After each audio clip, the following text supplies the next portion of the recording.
Le matériel médical neuf, c'est un vrai business et un vrai gâchis aussi. C'est ici qu'il a repris confiance en lui, auprès de travailleurs sociaux qui forment des personnes en difficulté.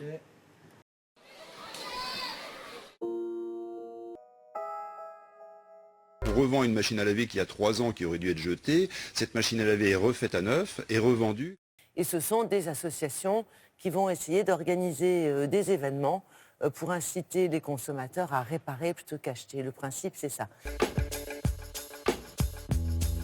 Le Green Friday propose des exemples de consommation alternative, plus raisonnée, plus responsable et plus respectueuse de l'environnement et du social.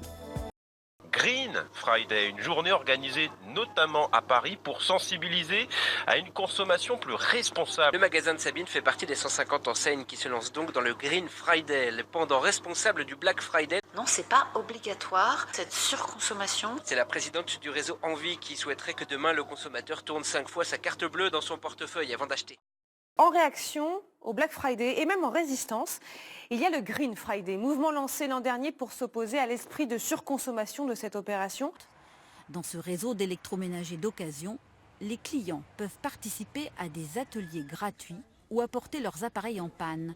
Petite leçon de réparation d'un grille-pain. Vraiment, quand j'appuie en bas, elle s'allume.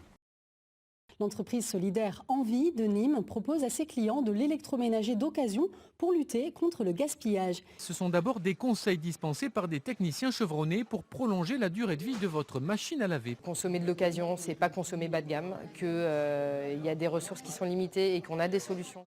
Des appareils défectueux auprès des distributeurs d'électroménagers. Ils vont être réparés, nettoyés, testés avant leur remise en vente. L'idée, c'est vraiment d'amener une alternative à la consommation actuelle. Voilà maintenant un marché qui est non seulement écologique mais aussi très économique. Certaines entreprises se sont spécialisées dans le reconditionnement d'appareils électriques. Ils ont l'air neufs et pourtant ils sont vendus jusqu'à 70% moins cher. Ces machines viennent de la grande distribution ou plus étonnant, de la déchetterie. Il y a des appareils qui subissent soit des anomalies, soit qui sont remplacés alors qu'ils sont encore fonctionnels parce que quelqu'un veut un appareil plus récent.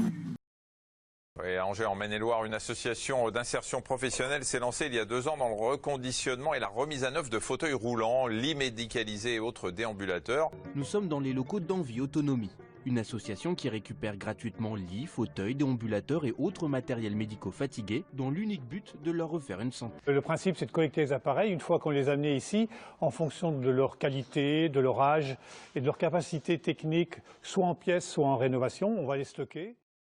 Nous sommes une entreprise de l'économie sociale et solidaire.